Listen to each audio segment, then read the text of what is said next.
que se cumpla o que no se cumpla, es una hipótesis futura, ¿verdad? Ese es el supuesto jurídico, esa conducta futura contenida en la norma. La consecuencia de derecho no es otra cosa más que el resultado de haber realizado el supuesto jurídico contenido en la norma. ¿Sí? La consecuencia jurídica es el resultado al que me hago acreedor al momento de realizar el supuesto contenido en la norma. Bien. De esa cuenta, entonces, vamos a ver cómo se estructura la norma, ¿verdad? Lo vamos a tener presente y vamos a ver qué relaciones de causalidad se dan entre el supuesto jurídico y la consecuencia de derecho.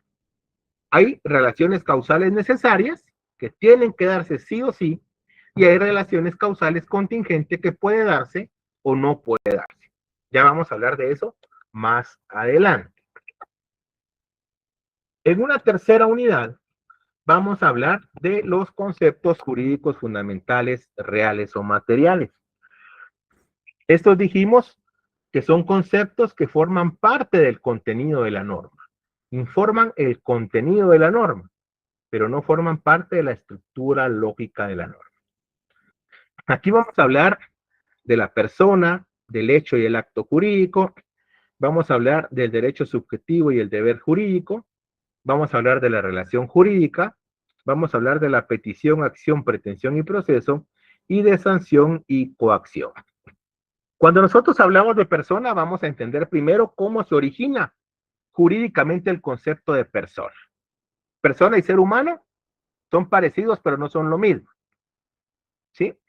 Vamos a ver a partir de qué momento ya podemos hablar de persona. Vamos a ver cómo surge la persona, cuál es su etimología.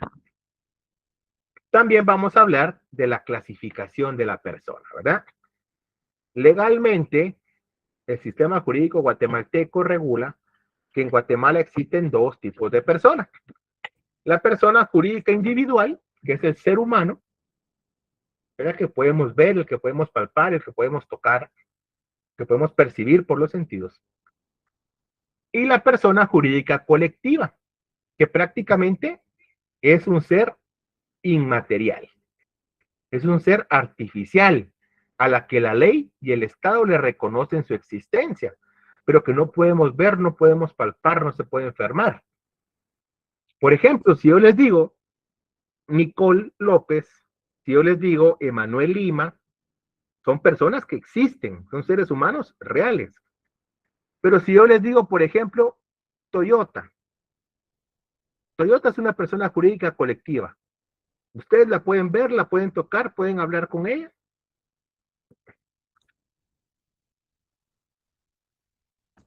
No. ¿Será que la Toyota se puede enfermar? No, Lick.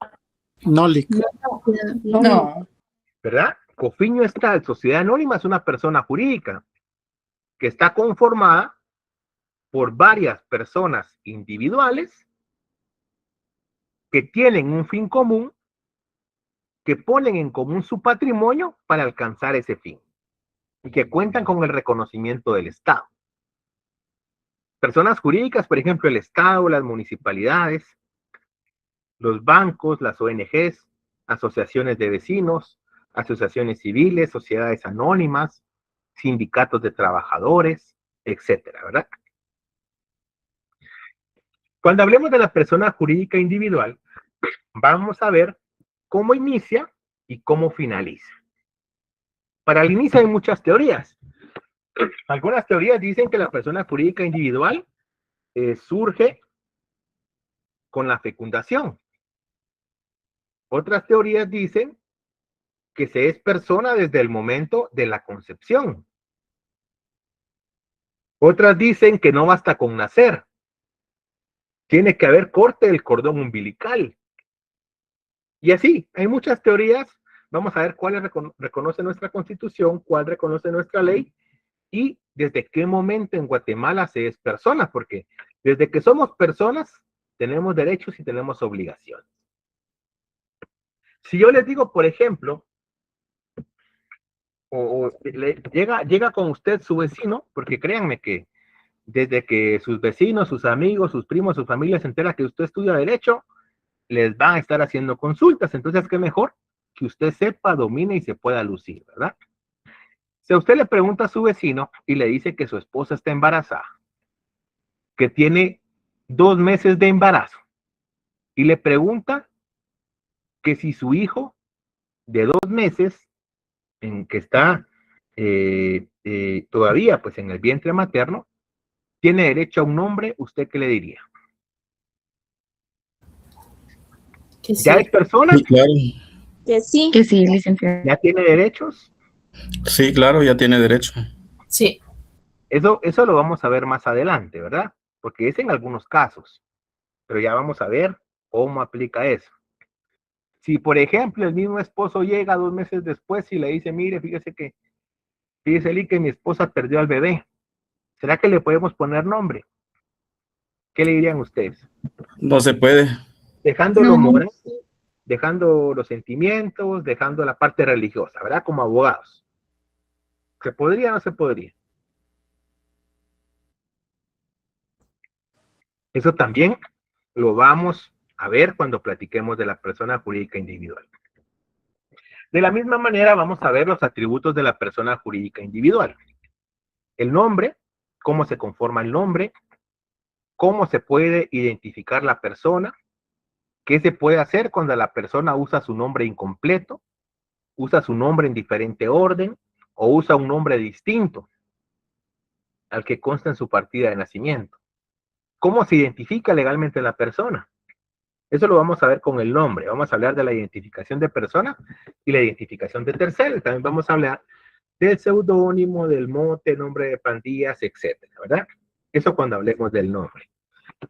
Luego vamos a hablar del domicilio, los tipos de domicilio. Vamos a hablar de la nacionalidad. Vamos a hablar también un poco del estado civil. Yo les aseguro que si les pregunto su estado civil, todos nos limitamos a decir soltero o casado. Pero el estado civil, soltero o casado, es una parte pequeña versus lo que realmente engloba el estado civil. El estado civil es mucho más, ¿verdad? Vamos a hablar, ya les dije, el domicilio, nombre, capacidad y de todos los atributos de la personalidad, ¿verdad? Desde qué momento la persona es capaz para adquirir derechos y contraer obligaciones por sí mismo. Vamos a hablar de la capacidad de goce, de la capacidad relativa. Vamos a hablar de la incapacidad también. Sí, por ejemplo, alguien de acá le ha sacado licencia de conducir a su hijo menor.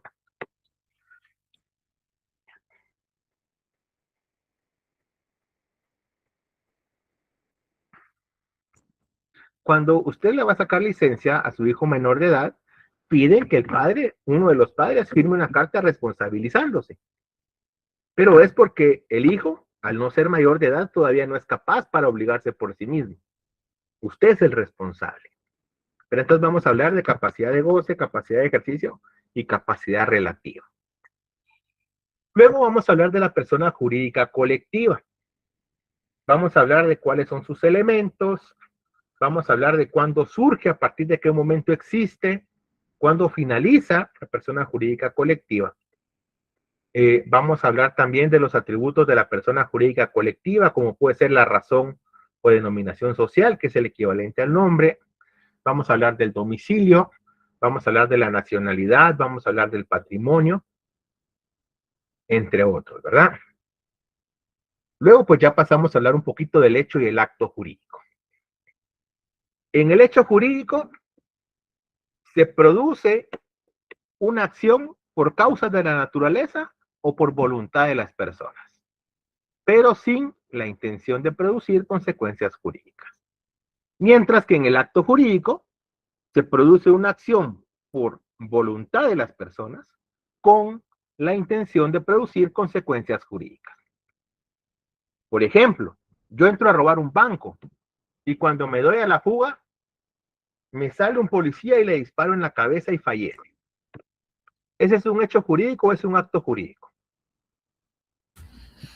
Es un hecho jurídico. Un acto jurídico. Acto jurídico. Un acto. Les pongo otro ejemplo. Supongamos que yo soy jardinero y estoy cortando unas ramas de un árbol en un condominio. Pero en eso yo iba a jugar a Argentina y me fui a ver el partido. Dejé la rama medio cortada, que si en la noche hay tormenta y la rama se quiebra porque estaba medio cortada, le cae a una persona que estaba caminando y fallece. ¿Es hecho jurídico o es acto jurídico? Hecho jurídico. Hecho. Vamos a ver cuál es la diferencia, ¿verdad? Porque en el primer caso, yo no le puedo decir, mire, es que yo sí le quería disparar, pero no quería que se muriera. Y le disparé en la cabeza. Es ilógico, ¿verdad? Porque le estoy disparando en uno de los órganos vitales. Ahora, o sea, la persona tiene la voluntad de realizar la acción con la intención de producir las consecuencias. Distinto sería que yo le hubiera disparado en un brazo y muera desangrado, porque el brazo no es órgano vital. En el segundo caso, es un hecho jurídico, porque en este caso, la persona posiblemente tenía la intención de realizar la acción, la conducta al cortar la rama, pero no de producir las consecuencias que le cayera a otra persona. Vamos a ver cuál es la diferencia entre una y otra. Vamos a ver las clases de hecho jurídico, las clases de acto jurídico, y lo vamos a ver todo con ejemplos prácticos. ¿Sí? El curso va a pasar de la teoría a la práctica. Los exámenes también van a venir con algunas partes prácticas. Y eso, lo importante es que primero pues tenemos que dominar el tema, ¿verdad? Tenemos que saber. Pero también nosotros vamos a tener la oportunidad de practicar. Vamos a tener ejemplos en clase, vamos a tener laboratorios, etcétera, para que ustedes dominen esa capacidad. El derecho no solo se trata de leer y memorizar. En el derecho se sabe, se entiende, para poder entender, interpretar, analizar, aplicar y crear. Eso es lo más importante. Germán, adelante. Buenas noches, licenciado, buenas noches, compañeros. Buenas noches. Perdón, solo solo quisiera aportar algo a la clase. Yo entiendo más o menos que el hecho es como algo que sucede sin intención y el acto ya es como algo con hecho pensado, ya es como una intención antes de realizar un acto. Así lo entiendo, perdón, gracias. Exacto.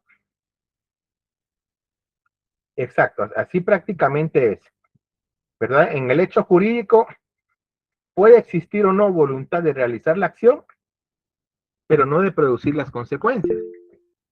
Y en el acto se realiza la acción con la intención de producir las consecuencias. Gracias, Germán. Nicole. Buenas noches, licenciado. Una duda. Usted mencionó de que si, por ejemplo, el ejemplo que dio, si se dispara un brazo y se muere desangrado, sigue siendo un acto jurídico, ¿verdad? Aunque no haya sido un órgano No, vital. ahí sería, Nicole, sería un hecho. Sería un hecho. Porque yo sí tuve la intención de dispararle, pero no de matarlo. Ya. Ok. ¿Me entiende? Gracias. O sea, es poco probable que si usted le dispara a alguien en un brazo se muera. Ok, gracias. Pero no había intención, no existía la intención de producir las consecuencias. Por eso ya lo vamos a ver más a detalle. Ahorita solo es un paraguas general para que ustedes tengan una idea básica del contenido del curso hoy. Cuando hablamos del objeto del derecho, estamos hablando de aquellos elementos pues, que al derecho realmente le interesa proteger, le interesa regular. Cuando hablamos del derecho subjetivo y el deber jurídico, estamos hablando de la forma en que se materializa la consecuencia de derecho. El deber jurídico no es otra cosa más que la obligación regulada en la norma. ¿Sí? Si, por ejemplo, yo compro un bien, tengo que pagar impuesto. Si yo le echo gasolina a mi carro, tengo que pagar impuesto. Si yo compro una casa, tengo que pagar impuesto. Esa es la obligación.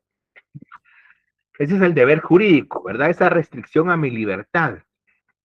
Cuando hablamos del derecho subjetivo, en otras palabras, para que se entienda bastante amplio, es esa facultad que la ley me concede para que yo haga algo, omita algo, o le exija a alguien más que cumpla su obligación. Les pongo un ejemplo. Supongamos que a mí me despide mi patrono porque dice que la empresa se está reestructurando. ¿Sí? Bien. La ley establece que el despido injustificado el trabajador tiene derecho a que se le pague indemnización. Estamos claros ahí, ¿verdad? Eso establece la ley. Yo puedo ejercer mi derecho subjetivo de cobrarle o no cobrarle a mi patrono. ¿Sí? Si yo le cobro, me tiene que pagar, ya sea por la vía voluntaria o por la vía judicial. Pero ¿qué pasa si mi patrono me despide injustificadamente y yo no le cobro? Porque él me ayudó cuando yo no tenía trabajo, porque él siempre me daba más bonos de los que establece la ley, porque él me regalaba muchas veces almuerzo, por lo que sea. Usted no le cobra a su patrón, la ley no lo va a sancionar. Ese es su derecho subjetivo. Esa facultad que la ley le concede de decidir si lo hace o no lo hace. Por ejemplo, la ley regula el derecho a elegir y ser electos. ¿Qué pasa si usted no va a votar en las próximas elecciones? ¿Lo podrán meter preso? No leak. No, Lig. ¿Las podrán multar? No. licenciado. Tampoco. La ley regula un derecho a su favor y le permite que usted decida si lo ejercita o no. Eso es el derecho subjetivo. Bien. La relación jurídica es el nexo o el vínculo que existe entre las leyes y los sujetos. Vamos a ver cuáles son los elementos de la relación jurídica, cuáles son los sujetos de la relación jurídica, el sujeto activo, sujeto pasivo. Vamos a ver los tipos de relación jurídica. Todo eso también con ejemplos. Cuando hablemos de petición, acción, pretensión y proceso, prácticamente nos estamos refiriendo a temas eminentemente procesales.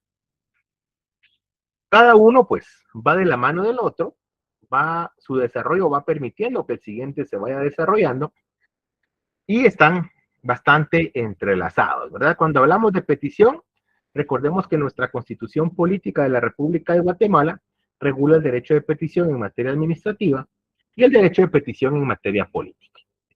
En pocas palabras, se establece que nosotros podemos hacer requerimientos a la autoridad, solicitudes a la autoridad, y la autoridad está obligada a dar respuesta a esas solicitudes. Cuando hablamos de la acción, nosotros acudimos ante un juez a pedirle algo. ¿Sí? Planteamos una demanda para algo, para que el vecino bote la pared, para que el vecino corte el árbol que está dañando mi pared, para que la persona que me chocó me pague, para que el papá del menor pague la pensión alimenticia, etc. Acudimos ante el juez para solicitar algo. La pretensión es parte de la demanda. La pretensión es parte de la acción. Es lo que ustedes buscan, lo que ustedes persiguen con la acción. Y el proceso es esa serie de etapas que están unidas, ordenadas y concatenadas para lograr un resultado. ¿Verdad? Por ejemplo, si atropellamos a una persona en la calle y fallece, voy a ser sujeto a un proceso penal. Voy a ir agotando una serie de etapas, cada etapa tiene su objetivo, hasta llegar a una sentencia. Cuando hablamos de sanción y coacción, también forman parte de la estructura lógica de la norma. En este caso, la sanción pues es ese recordatorio que nos hace la ley que tenemos una obligación o una consecuencia que cumplir. Y la coacción no es otra cosa más que el cumplimiento forzoso de la sanción. Pero ya nos vamos a detener más adelante a detalle para ver cada una de ellas. Luego, en la cuarta unidad, vamos a ver la segunda parte del programa, la jurisprudencia técnica. Vamos a ver que la jurisprudencia técnica se divide en dos grandes áreas, la sistemática jurídica y la técnica jurídica. La sistemática jurídica la vamos a ver en el desarrollo de la quinta unidad y prácticamente pues la sistemática jurídica va orientada, en otras palabras, a que el derecho es demasiado amplio. El derecho se encuentra demasiado disperso. En Guatemala tenemos más de 25,000 leyes, ¿verdad? Entonces, como el derecho se ha ido creando de forma desordenada, de forma desorganizada, la sistemática jurídica es la rama de la jurisprudencia técnica que busca que el derecho se estructure, que el derecho se organice, que el derecho se encuentre, como su nombre lo dice, sistematizado y ordenado. Y por ello va aglutinando el derecho en diversas áreas, en diversas ramas. En derecho público, si intervienen intereses del Estado, en derecho privado, si son intereses particulares, y en derecho social, si son intereses que trascienden lo público y lo privado, ¿verdad? Que afectan a toda la sociedad. Por ello, nosotros vamos a estudiar dentro del derecho público al derecho penal, al derecho administrativo, al derecho internacional público, al derecho financiero, al derecho tributario, derecho administrativo y derecho constitucional, entre otros. En el derecho privado vamos a estudiar al derecho civil, al derecho de notariado, al derecho mercantil, al derecho societario y vamos a estudiar al derecho internacional privado. Y cuando hablemos del derecho social, vamos a estudiar al derecho de trabajo, derecho de familia, derecho agrario, derecho ambiental. Vamos a hablar también un poquito del derecho aéreo, por ejemplo, o del derecho a la previsión social. Y en la sexta y última unidad, pero no menos importante, vamos a hablar de la técnica jurídica.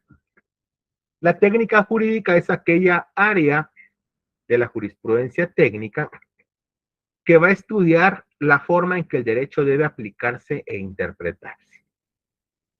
Cuando hablemos de la técnica jurídica, vamos a hablar de la técnica que tienen que aplicar los abogados en su ejercicio profesional, que es la técnica forense.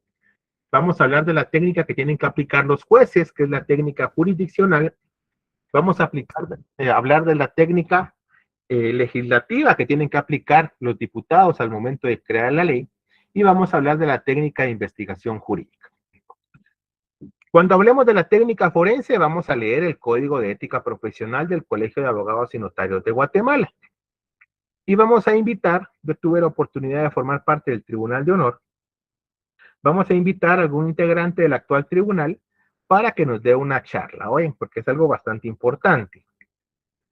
Cuando hablemos de la técnica legislativa, vamos a ver aquellas técnicas, pues, aquellas reglas básicas que tenemos que tener presente al momento de crear normas, ¿verdad?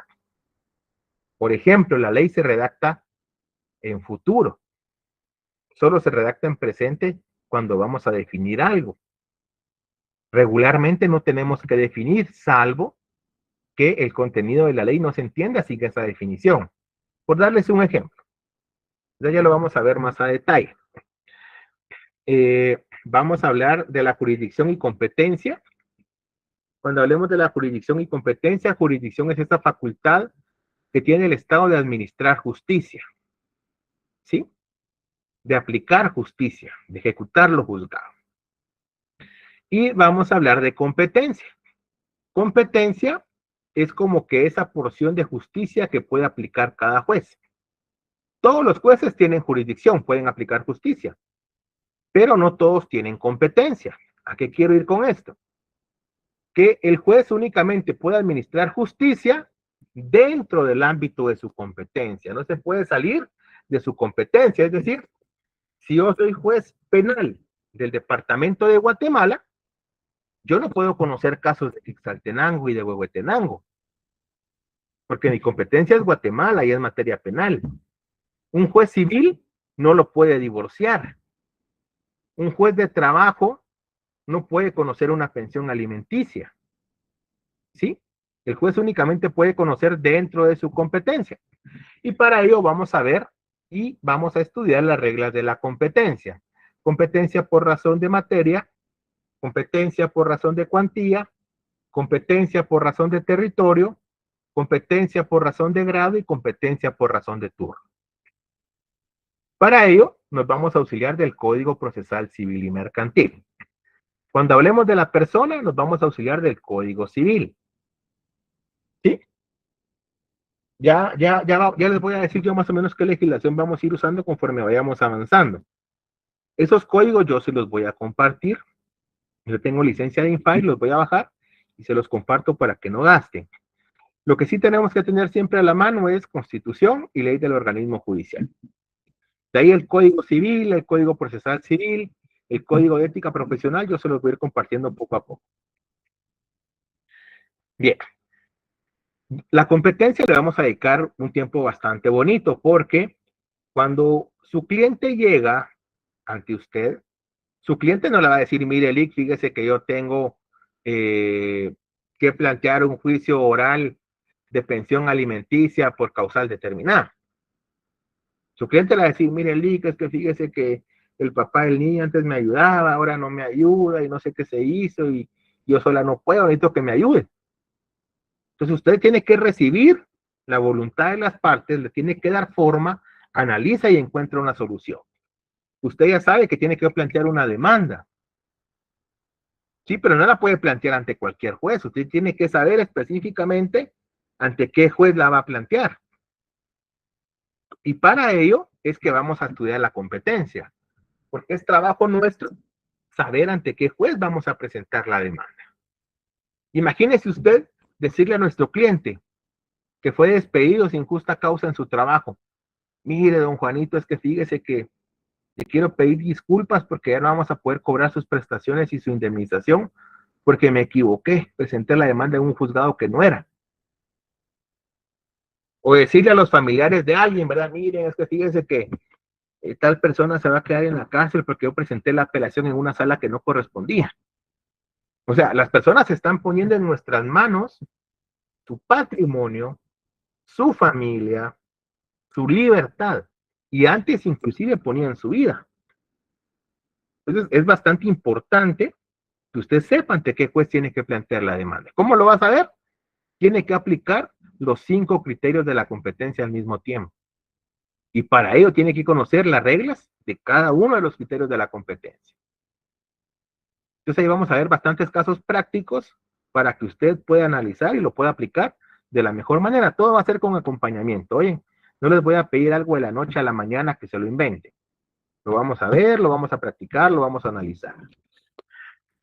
Cuando hablamos de fe pública, estamos hablando de esa potestad que nos asigna el Estado a los notarios. Todo lo que el notario diga se tiene por cierto. La única forma de contradecir a un notario es en un juicio civil que impugne lo que el notario dijo y que se gane. Cuando usted compra un carro, a usted la no le está preguntando si pagó el carro, si no pagó el carro, si el dueño recibió el dinero. La SAT solo revisa el aviso del notario y lo tiene por cierto. Cuando usted se casa, nosotros enviamos el aviso del RENAP y el RENAP lo opera. El RENAP no le está pidiendo fotos de la boda, no le está pidiendo declaraciones de testigos, el video de la boda para ver si es cierto si se casó. El notario está afirmando que usted se casó, se tiene por cierto. Porque el notario tiene fe pública. Tiene esa presunción de certeza y veracidad para hacer constar hechos o actos.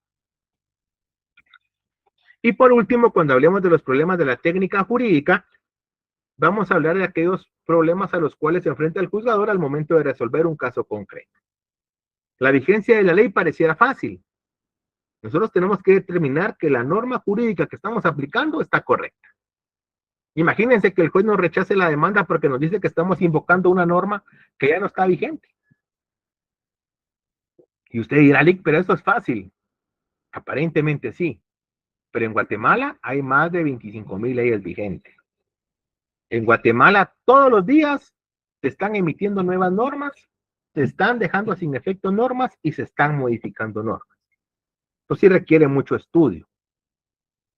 Cuando hablamos de la integración de la ley es porque hay casos en los cuales el legislador, cuando regula un fenómeno en la norma, pues no lo regula siempre completo. Es decir, nos encontramos ante deficiencias, ante vacíos legales o ante lagunas legales. Porque el legislador no estuvo en la capacidad, no pudo prever, no se le ocurrió, fue imposible preverlo, o simplemente no quiso preverlo adrede, ¿verdad? Entonces, nosotros tenemos que resolver. Vamos a ver qué métodos podemos integrar para suplir esas deficiencias legales, esas lagunas legales. Cuando hablamos de la interpretación de la ley, hay un dicho que dice que donde hay 2 abogados hay 3 criterios. Y es porque cada uno tiene su propia interpretación de la norma, que va a depender de muchos temas, ¿verdad? Pero lo que se establece es que para que la norma no tenga una interpretación subjetiva, antojadiza o discrecional, hay ciertos parámetros o criterios que debemos seguir para interpretar la ley, para hacer una correcta interpretación de la ley. Lo mismo sucede, por ejemplo, cuando nosotros estamos hablando de el conflicto de leyes en el tiempo. Cuando hablamos del conflicto de leyes en el tiempo, estamos hablando de la posibilidad que una norma sea aplicada fuera de su ámbito temporal de validez. Me explico. Vamos a hablar de retroactividad de la ley y de ultraactividad de la ley. Cuando hablamos de retroactividad de la ley, vamos a aplicar una ley actual, una ley vigente hoy, a un hecho que ocurrió antes de su vigencia. Vamos a ver si se puede o no y en qué casos se puede, bajo qué condiciones. Y cuando hablamos de ultraactividad, vamos a aplicar una ley que hoy ya no está vigente, o sea, una ley viejita que no está vigente a un hecho actual. Vamos a ver si se puede, si no se puede. Cuando hablamos de conflictos de leyes en el espacio, estamos hablando que para solucionar un hecho concreto, existen varias normas jurídicas aplicables. Pero el tema es que estas normas jurídicas pertenecen a distintos estados. Imagínese usted que usted va a los Estados Unidos y usted pide en una tienda de conveniencia una cerveza. Y en la tienda de conveniencia le exigen que usted presente su documento porque usted no tiene la edad suficiente. Cuando usted presenta su documento, ven que usted tiene 19 años y no le quieren vender porque en muchos estados de los Estados Unidos se es mayor de edad a los 21 años. Y usted argumenta, alega y aduce que usted en Guatemala ya es mayor de edad. Le pregunto, ¿le deberían vender o no le deberían vender? Eso lo vamos a resolver. O sea, vamos a ver en este tiempo, en este momento, cómo se aplica las leyes en cuanto al estado civil y la capacidad de las personas, por ejemplo. Lo mismo si, por ejemplo, aquí, imagínense que venga a Guatemala una persona que está legalmente casada en su país con 3 damas.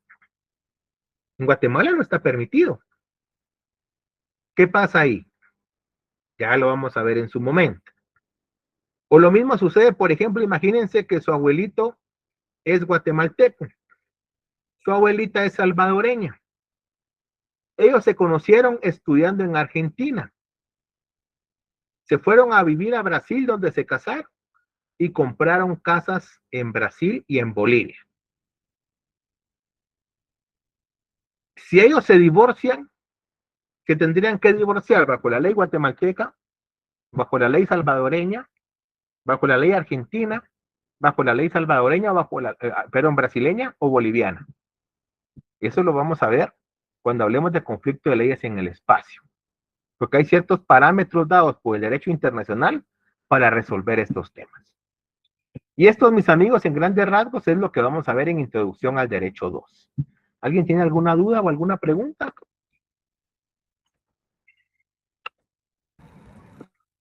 Por el momento no, licenciado, pero sí se ve que va a ser bastante contenido, pero de ahí todo bien. Pero ustedes pueden porque no vamos a correr, vamos a ir poco a poco y le vamos a dedicar el tiempo suficiente para que ustedes puedan comprender, porque es algo que les va a servir toda su carrera.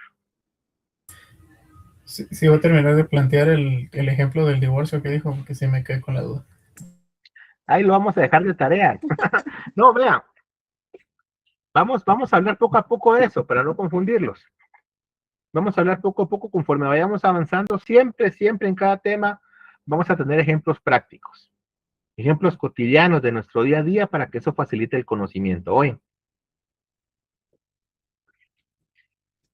Entonces, amigos, lo dejaríamos hasta acá el día de hoy. Ha sido un gusto poderles saludar, poder compartir con ustedes.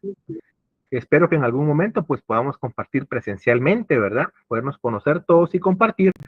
Pero hasta que no cambien las circunstancias en nuestra universidad, creo que vamos a seguir de forma virtual. De esa cuenta, pues yo sé que a veces el trabajo complica un poquito la circunstancia o vamos manejando, pero siempre es importante que nos podamos conectar a clase, ¿verdad? Porque los temas que vamos desarrollando, pues, no es que sean temas aislados, sino que van de la mano. y que uno sirve para comprender el siguiente. Pero de mi parte siempre la mejor intención para poderles apoyar, algo que les iba a decir, es, por ejemplo, yo lo hago siempre para mis estudiantes. Yo di Derecho 1 en la sección E y en la sección G. Pero también aplica por si alguien de ustedes quiere realizarse la primera retrasada de Derecho 1 conmigo. Yo ya preparé un material de apoyo porque tenemos que evaluar todo el contenido del semestre, pero yo ya tengo preparado un material de apoyo que prácticamente es un resumen como de 20 páginas de todo el contenido del semestre. Pero en lugar de estudiar todos los materiales de apoyo, todo el libro, yo ya condensé y de ese material de 20 páginas viene el examen de retrasada. Cumplimos con evaluar todo, pero en una proporción menor, ¿verdad? Para poderles facilitar el estudio. Y voy a generar también, por si alguien está interesado, un repaso antes de la retrasada, para poder solventar dudas o refrescar algunos temas. Oye, pero eso lo vamos hablando más adelante.